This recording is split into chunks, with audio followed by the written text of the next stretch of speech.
We're here in the middle of downtown Houston, right in the center of Discovery Green, alongside Ben Fontana and Kevin Fitzgerald from WAER, previewing a little bit of this Texas Bowl between Syracuse and Minnesota. Now, guys, last year these two teams faced off, Minnesota coming on top in that one. Early in the season, Syracuse did right the ship later on. What's the biggest difference you see in this year's matchup compared to last year? There's a ton of differences. This is basically an entirely different team from Minnesota. Quarterback last year, Max Shortell, is gone. He transferred.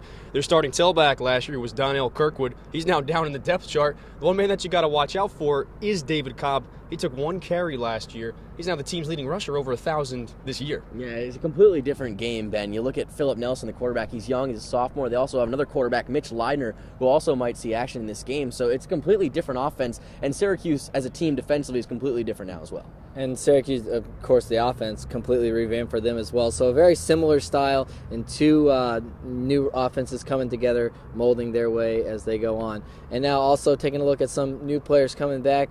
Sean Hickey, Jared West, and Price Tyson-Coley coming back from injury. How important do you think their impact in this game is going to be? I know, especially on the offensive end, they could use all the weapons they can get for Syracuse. We were talking to Jerome Smith yesterday. He said, Tyson, he looks fast. He looks really fast. That's, it'll be good to see him back on the field because you have an extra running back to throw at Minnesota. You have four guys that you can go to, whereas the Gophers only have one running back that they rely heavily on, and that's David Cobb. You mentioned Prince Tyson-Gully looking pretty fast. Interesting, earlier in the week, he was practicing with the white jersey that the quarterbacks wear, still limiting that contact. Yeah, so keep him healthy. He never said he was actually 100%. Exactly. Prince Tyson-Gully, but being at practices last week in Syracuse at Manley Fieldhouse, Prince Tyson-Gully looked ready. He was sprinting at full speed, putting a lot of weight on his lower body. And then you look at Sean Hickey, a guy that was on the bike all last week in Syracuse. He looks healthy as well. That same starting five in the offensive line has started every game for Syracuse this season, so expect the same in the bowl game. Right. Especially last year, they had a lot of trouble with that defensive line, so they'll need all the help they can get from their offensive line there for Syracuse.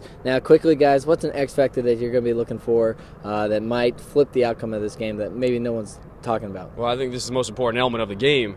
How many times this year has Syracuse allowed a 100-yard rusher? It hasn't happened yet. And now they're going up against a tailback that put up over 1,100 yards this season. He's got to be on his best game. And Minnesota, against good run defenses, they have struggled. All four of their losses have been against teams that are top 30 in the nation in rush defense, where Syracuse, they're right at 26. So that's going to be the biggest element that Minnesota's going to have to go through. They've never faced this amount of pressure that they're going to see from Syracuse this year with the blitz that's coming. Yeah, no doubt. It's definitely going to be a battle in the trenches, and that's what both coaches have been saying all week. Scott Schaefer, Jerry Kill, who might not even be on the sideline. He might be in the press box given his condition with seizures. But I agree with Kevin. It's going to be something to do with Syracuse's defense. Can they contain Minnesota like they've been doing with all the other teams every year? I look at a backup linebacker like a Luke Arciniega or Josh Kirkland that maybe doesn't get a lot of time, but when Marquise Sproul and Dyshawn Davis and Jay Bromley and these guys in the front seven have so much time and are battling so much with Minnesota's front line, it's going to be tough, and the reserves are going to have to step up. I'll say this.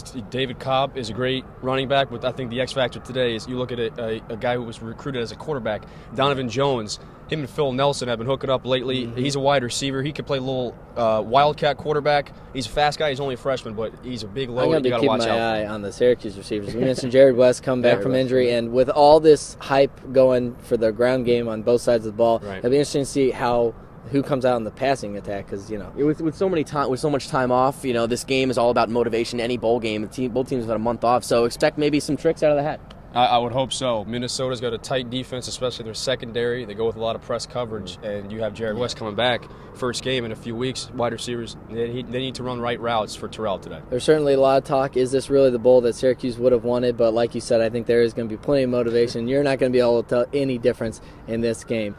Be sure to keep it tuned here on sportsblog.citrustv.net for all your coverage leading up to the game. For Kevin and Ben, I'm Ben Peck. Thanks for watching.